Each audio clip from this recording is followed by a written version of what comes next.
É correto que o valor e utilidade têm relação com o conceito de oferta e demanda, tendo em vista que aqueles não são imutáveis? Eu acho que é isso mesmo, Arthur. Eu acho que a questão do valor, né, de utilidade, né, as coisas elas têm, né, uma utilidade e essa utilidade ela dá o valor, né? Então a gente falou um pouco sobre isso aqui na live, né? Qual a utilidade que tem, né? E o preço é mutável. Aí a gente deu o exemplo, inclusive, da água, né? Você fala, pô, quanto que vale uma garrafinha de água? A garrafinha de água ela vale a 2,50. Tá, mas se você tiver num restaurante bacana, você está com a sua família, não sei o que, você está morrendo de sede, não quer beber refrigerante, você quer tomar uma água, o cara te oferece por 8. Né? Não é o preço que você está acostumado a comprar aquela água, né? Então aí entra a questão do valor, né? Nesse momento, eu estou disposto a pagar R$ 8 na garrafa d'água, porque eu estou morrendo de sede. O churrasco aqui que eu comi, a carne que eu comi, sei lá, né, me deixou com bastante sede. Não vou esperar para chegar em casa daqui, sei lá, quantas horas para tomar um copo d'água. Então, eu aceito pagar esse valor, né? Então, essa questão da utilidade, né, do momento que aquele determinado bem ou serviço ali é proposto para você, e assim, várias outras coisas na vida, né? Você tem ações de empresas, fundos imobiliários, que também variam, tem uma variação muito grande de preço na bolsa, e o valor dele também não é imutável, porque você tem condições em torno, né, em torno do ativo, que fazem com que ele valha mais ou menos. Subiu a taxa de juros longo, né, baixou a taxa de juros longo, então você tem uma precificação diferente em determinados momentos, né? Então você tem o preço e o valor variando ao longo do tempo, né? Então o investidor ele tem que saber isso, né? Ele tem que identificar essas características, ver também oferta e demanda e questão de utilidade para você saber precificar, né, o ativo ou aquela situação e saber, né, se vale a pena ou não fazer o investimento, porque tudo tem o custo, né, o custo e oportunidade.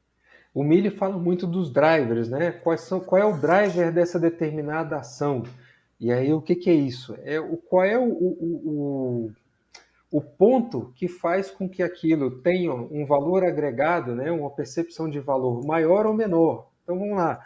Qual é o driver da ação da Vale? É o minério de ferro. Qual é o driver da Petrobras? É o valor do barril de petróleo. Mas é só o barril de petróleo? Não, ele é o principal, né? Qual é o driver do, entendeu? Então, se você souber qual é o gatilho que vai afetar aquele determinado negócio, você vai, através de montagem de cenário, saber se aquilo vai se beneficiar ou se vai se prejudicar com determinada coisa que acontecer. Então, lá, se você tem um determinado momento que tem um franco desenvolvimento da indústria, ou, por exemplo, você tem lá muitas construções acontecendo, né? Então, você pega um cenário um cenário imobiliário em franco desenvolvimento. Bom, quem vai se dar bem com isso? As construtoras, quem vai fornecer ferro, as empresas que fazem cimento, enfim, a mão de obra, a taxa de desemprego vai diminuir, porque a indústria imobiliária ela emprega muitas pessoas, às vezes com uma capacitação não tão elevada, né, uma escolaridade muito elevada, vai diminuir a taxa de desemprego, você vai aumentar a economia, né, a quantidade de produtos, né, o PIB, como é que isso influencia tudo? Né? Você vai crescer, você vai aumentar. E o que vai acontecer com os imóveis? Bom, aumentar a oferta de imóveis. O que vai acontecer com o ciclo imobiliário? Então, um determinado driver para um setor pode impactar negativamente o outro.